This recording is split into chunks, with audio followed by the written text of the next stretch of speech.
देखिए, जब दिन दहाड़े जुनैद और नसीर को किडनैप करके उनको पीट कर उनको ज़िंदा जला दिया जा सकता है, तो फिर मैं कौन सी खेत की मूली हूँ।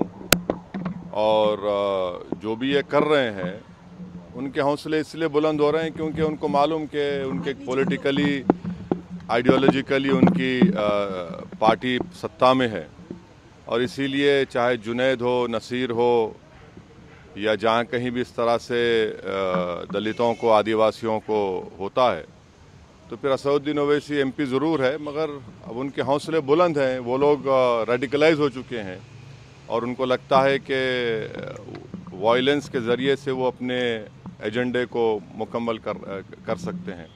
तो ये चौथी मर्तबा मेरे घर पर हमला हुआ है, और आप देख रहे हैं कि 10 कदम के फासले पर दिल्ली पुलिस का हेडक्वार्टर है, और ये बाजू ईसीआई है, हाई सिक्योरिटी जोन है, इतने कैमरास हैं। मगर कल 12:30 बजे डीसीपी साहब आए थे, हम उनको यही बोले कि आप देख लीजिए, अपने कैमरास में देख लीजिए, निकाल लीजिए उनको। ये हर बार हमसे होता है। पिछले बार पिछली गेट से हम स्पीकर साहब से इजाज़त लेकर पिछली गेट का परमिशन खुलाए, क्योंकि एक बार अंदर घुसकर हमारे जो डोमेस्टिक हेल्पर हैं, जो 50-60 साल से यहाँ पर है, राजू साहब को, राजू लाल को उन्होंने पीटा था, वहाँ पर जाकर उन्होंने यूपी इलेक्शन के दौरान में लाइव टेलीकास्ट फेसबुक पर करके पत्थर मारे। अब ये हो रहा है, तो ये मुझे लगता है कि हम लोग और आप न्यू इंडिया देख रहे हैं। सर, किस पर शक है? कौन लोग हो सकते हैं? मुझे नहीं मालूम कौन लोग हो सकते हैं। यकीनन ये वही लोग हो सकते हैं जो नाथूराम गोडसे की आइडियोलॉजी को मानते हैं, जो वायलेंस पर भरोसा रखते हैं, जो रूल ऑफ लॉ और संविधान को ख़त्म करना चाहते हैं और नफ़रत को आम करना चाहते हैं। तो यही लोग हो सकते हैं, मगर इंडिविजुअली कौन है मैं नहीं जानता। अब इतने सीसीटीवी कैमरास हैं, आप लोग अपने रिलायबल सोर्सेस का इस्तेमाल करिए ना, अब के बार तो कम से कम। शिकायत दी गई है। अब ये तीसरा सवाल है। जो सर्वेंट या और लोग थे, किसी को देखा उन्होंने पत्थरबाजी करते हुए हमला करते तो हम जो है कल रात में 11:30 बजे जयपुर से पहुंचे। 2 दिन का हमारा प्रोग्राम था पार्टी का, MIM पार्टी राजस्थान में। जब हम यहाँ 11:30 बजे पहुंचे, हम अंदर चले गए थे, और थोड़ी देर में सोने जा रहे थे, तो हमारे जो डोमेस्टिक हेल्पर है, उनकी वाइफ, उसने आकर कहा कि सर ऐसा ये वाक़या हुआ है। तो हमारे साथ हमारे दोस्त यामीन ख़ान थे। हमने कहा कि भाई जाइए ज़रा सामने पुलिस स्टेशन में इत्तला करिए। और फिर वो लोग आए और देखे, हम तो नहीं थे, जब आए देखे यहाँ पत्थर भी थे हमारे साथ। तो आजकल केंद्र सरकार ने Z कैटेगरी हमको दे दी है, तो वो भी एक बहुत बड़ा हम पे बोझ है। तो खैर वो लोगों ने भी देखा, पुलिस ने देखा, वो उनको पता चलेगा। वो आप लोग अपने सोर्सेस का इस्तेमाल करिए भाई, वो कैमरे में। देखिए, मेरी कोई अहमियत नहीं है, और मैं तो अपने कॉज के लिए अल्हम्दुलिल्लाह इंशाअल्लाह मरने को तैयार हूँ। मगर ये तो देश को सोचना पड़ेगा कि जो लोग जो वायलेंस को, हिंसा को इस्तेमाल कर रहे हैं, इससे देश कहाँ तक मजबूत होगा या कमज़ोर होगा, कहाँ तक हमारे क़ानून की व्यवस्था अच्छी होगी या आम जनता का उससे एतमाद उठ जाएगा। तो ये तो देश को सोचना पड़ेगा। सर, इसके अलावा आप जो है अभी आप बहुत पूछ चुके हैं। और सरकार ने सिविल कोड पर भी आगे बढ़ने की बात कर रही है। हाँ, सिविल कोड पर सरकार आगे बढ़ने की बात कर रही है। हाँ, आगे, का बयान हाँ, आगे बढ़ने की बात कर रहे हैं। तो हम केंद्र सरकार को बता रहे हैं कि भारत के मुसलमानों को जो उनके रिलीजियस कल्चर्स हैं, प्रैक्टिसेस हैं, उसका या कस्टम है, उसका उनको प्रोटेक्शन मिलता है आर्टिकल 29 के तहत, जो एक अनफेटर्ड फंडामेंटल राइट है। और कोई भी सरकार UCC के नाम पर मुझसे मेरा फंडामेंटल राइट नहीं छीन सकती। सर, नासिर जुनैद वाले मामले में आप खुलकर बोल रहे हैं, वो गए भी हैं, राजस्थान भी गए, तब अपने बयानों में भी जिक्र किया। लेकिन श्रीकांत के उस बच्चे के बारे में कोई जिक्र नहीं कर रहा, आपने भी नहीं किया, जब उसकी पत्नी को मारा गया, उसकी मौत बिल्कुल गलत, आपको गलत फहमी है जी। आप ही के मीडिया के लोग ने कल हमसे सवाल किया था, हमने उसका कंडेम किया है। गलत हुआ है, बिल्कुल नहीं होना चाहिए। दो गलतियां मिलकर एक सही तो नहीं हो सकता है ना। तो सर आप परिवार से मिलेंगे, क्योंकि आपने जो जुनैद है नासिर, उसके परिवार से भी आपने आप मुलाकात करवा दीजिए, कम से कम फ़ोन से बात करवा दीजिए, हम बात कर लेंगे। वैसे ही सर नहीं, हम बात करने तैयार है, आप बात करवा दीजिए। वैसे ही साहब आप कह रहे हैं कि चौथी बार ये हमला है, तो आपको क्या एक बारगी हमले के बाद डर बढ़ता जा रहा है आपका? सर देखिए, इंसान जब दुनिया में आप और हम आते हैं ना, तो हर एक को इस दुनिया से जाना है, कोई यहाँ पर रहने वाला नहीं है। तो और मेरे लिए तो मौत खुद एक नई ज़िंदगी होगी मेरे लिए, क्योंकि जब हम अपनी ख़बर में जाते हैं तो उसमें बहुत सी चीज़ें होती हैं और हर एक को जाना है। तो डर किस बात का? डर अगर डर है तो फिर राजनीति नहीं करनी चाहिए, मोदी ईरा में पॉलिटिक्स नहीं करनी चाहिए अगर कोई डरता है तो। वैसे सर पिछली बार जब इसी तरीके की घटना हुई थी तो हिंदू सेना का इन्वॉल्वमेंट मुझे नहीं मालूम। नहीं, हाँ आप सही कह रहे हैं कि जब हमारे घर पर पीछे से हमला हुआ था, फेसबुक लाइव किए थे उन्होंने, उसके थोड़े ही दिन के बाद हापुड़ में हमारी गाड़ी पर गोली चलाई गई थी।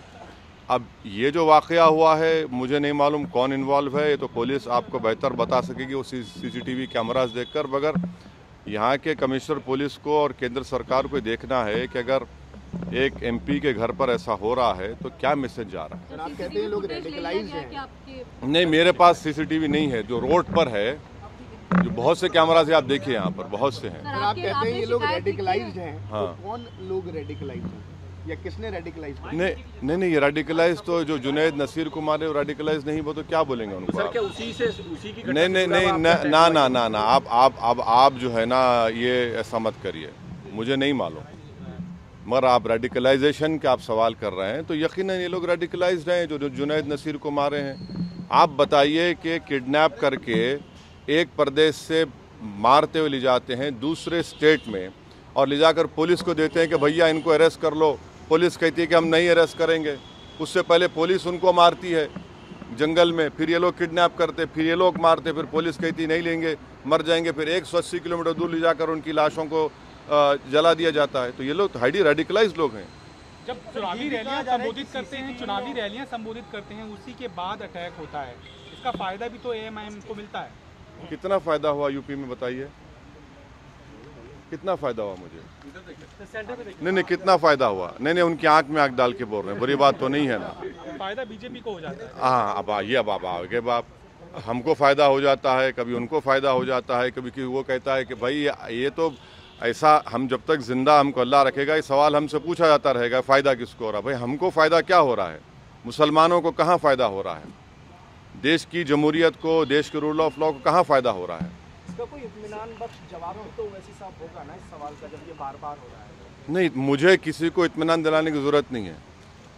मैं जो काम कर रहा हूँ किसी को इत्मीनान दिलाने के लिए नहीं कर रहा हूँ, बल्कि बेचैनी पैदा करने के लिए, अपने हक़ को हासिल करने के लिए कर रहा हूँ। सर पुलिस कह रही है कि अभी CCTV देख रहे हैं, कुछ खास अभी तक नहीं मिला है। हाँ। ये भी कह रहे हैं कि ऐसा हो सकता है कि बंदर ने शायद फेंक दिया कुछ आपको। हाँ, बंदर ही हो सकते हैं। भारत की लोकतंत्र के जो दुश्मन हैं वो बंदर ही हैं, और जो ये सब कर रहे हैं बिल्कुल सही है। भाई कभी वो लोग ECI के ऊपर पत्थर नहीं फेंकता बंदर, पुलिस ऑफिस पर बंदर पत्थर नहीं फेंकता। अने ये लगता है ये बंदर को मालूम कि किसके ऊपर पत्थर फेंकना, किस पर नहीं फेंकना। ये तो बड़ा फर्माबरदार बंदर है ये। नहीं, फर्माबरदार बंदर है ये, बड़ा ओबीडियंट बंदर है ये, माशाल्लाह। हो गए, चलिए बस। हाँ, आप बोलिए, बोलो। प्रधानमंत्री के पिता को लेकर जो है कांग्रेस, प्रधानमंत्री के सर दिवंगत पिता को लेकर एक बयान जारी किया है पवन खेड़ा सर। ने, दरअसल उनका मजाक पवन उड़ाया खेड़ा है। जो है कांग्रेस के प्रवक्ता, वो ब्रीफ कर रहे थे, तो उस दौरान उन्होंने उनके पिता को लेकर मजाक उड़ाया। प्रधानमंत्री के पिता के नाम को लेकर, दामोदर मोदी है या फिर गौतम। देखिए, राजनीति आप जो भी करेंगे, प्रधानमंत्री को क्रिटिसाइज करिए, खुलकर करिए, बेखौफ होकर करिए, मगर किसी की फैमिली पर मत जाइए, चाहे वो प्रधानमंत्री की फैमिली हो या कांग्रेस के नेताओं की फैमिली हो या किसी भी नेता की फैमिली हो। फैमिली को क्यों लेकर आते आप? फैमिली को क्या करना है? ये गलत है। किसी की फैमिली को क्यों लेकर आते आप? आपको इख्तियार ही नहीं है। यानी इस तरह से आप अटैक करेंगे फैमिली के ऊपर तो ये आपका फ्रस्ट्रेशन जाहिर होता है, और आप जिस मुद्दे पे क्रिटिसाइज कर रहे हैं उस हाइडेनबर्ग पर, वो पीछे हो जाता है और आप लोगों को मौका मिल जाता है। बागेश्वर बाबा बार-बार हिंदू राष्ट्र की हुंकार भर रहे हैं, आप कैसे देखते हैं? क्योंकि वो बार-बार ये कह रहे हैं कि सबके अंदर सनातनी खून है, तो वापस आ जाओ। मैडम, आपका नंबर मिल गया शायद उनको, ऐसा लग रहा है। मुझे नहीं मालूम, मुझे नॉलेज ऑफ अनसीन नहीं है। मुझे नहीं, अगर ये लोग बीजेपी के स्पोक्स पर्सन बन गए हैं तो फिर सीरियस लेना पड़ेगा। बीजेपी को कहना चाहिए कि ये हमारे स्पोक्स पर्सन हैं और ये लोग जो बोलते हैं हम कर देते हैं, तो फिर हम बराबर रिएक्शन देंगे। Thank you. जेएनयू में जो विवाद हो रहा है सर, जेएनयू में जो हंगामा हुआ कल, शिवाजी महाराज की जो तस्वीर लगाई थी एबीवीपी के छात्रों ने, उसको लेफ्ट विंग के, ऐसा एबीवीपी दावा करे कि लेफ्ट विंग के जो छात्र थे उन्होंने नहीं, अब मुझे नहीं मालूम कौन किया, मगर जहाँ तक छत्रपति शिवाजी का सवाल है, वो कभी भी मुसलमानों के खिलाफ नहीं थे। और अगर किसी को हिस्ट्री पढ़ा है तो ये बात कहेगा। छत्रपति शिवाजी के जो दादा थे वो मलिक अंबर की फौज में थे, बल्कि जनरल थे, और वो एक बहुत बड़े सूफी को मानते थे। और जब शिवाजी आगरा की किले से औरंगज़ेब के हिरासत से उनके साथ भागे, उनके साथ कौन था? मुसलमान था। शिवाजी की नेवी चीफ कौन था? उसमें कई चीफ मुसलमान था। शिवाजी के जनरल में कई मुसलमान थे। तो ये लड़ाई उस वक्त मुग़ल बादशाह और छत्रपति शिवाजी के दरमियान में थी। मगर अब बाज़ लोग जो है उनको इस तरह से ले जाकर छत्रपति शिवाजी की तौहीन कर रहे हैं। वो तो वो जो कल्याण के नवाब की जो वाइफ उनको वॉर में आई, तो उन्होंने बड़ी इज्जत के साथ, बग़ैर उसको कोई हाथ लगाए, को तकलीफ़ पहुँचे, उनको वापस पहुँचाया। तो छत्रपति शिवाजी की लाइफ को पढ़ने की ज़रूरत है। मगर अब जो लोग ज़िंदगी भर नफ़रत की बात करते हैं, हिंदू मुस्लिम की, हिंदू राष्ट्र की, ये सब बकवास करते हैं, तो वो तो हर बड़े बड़े आइकॉन को हड़पने की कोशिश कर रहे हैं। अब जो कुछ जेएनयू में हुआ वो अब पुलिस देखेगी।